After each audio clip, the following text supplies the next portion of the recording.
Sleep.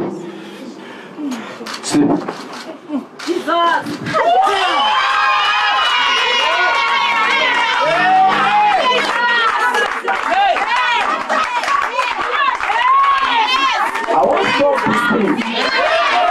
I won't stop this thing. I will never stop. This was given to me personally by God. Do you feel anything? Huh? What's happening? Did you see anything?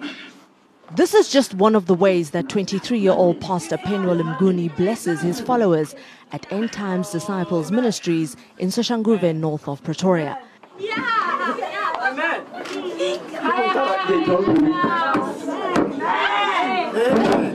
He also dispenses blessings by commanding his followers to eat strange things, as Checkpoint saw firsthand on a visit to the church. This is the God. But the God's power can turn anything to food. But it was the feeding of animals to his flock that attracted the attention of the authorities. These animals, God made them for us to eat. Amen. Although the pastor was arrested, police say they need proof that the snakes and other animals were alive when they became spiritual meals. In the absence of such evidence, the charges had to be withdrawn. After his run-in with the law, Pastor Ndoki made sure to point out that the rat in his hand that Sunday was dead. How does it taste? But a close-up shot revealed a different story.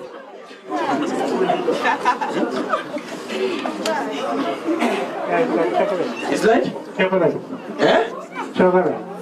How does it taste? Perhaps the police should conduct a proper investigation. But what's in it for the congregation?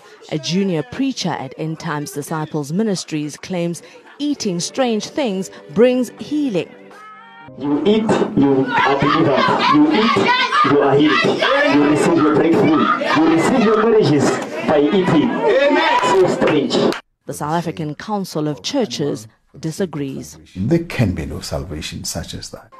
The lack of regulation governing churches is a huge concern, not only in South Africa, but also in countries such as the US, Swaziland and Nigeria, where preachers promise wealth, health and healing. Despite their concerns, the South African Council of Churches says people are free to worship where and who they like, however bizarre the rituals.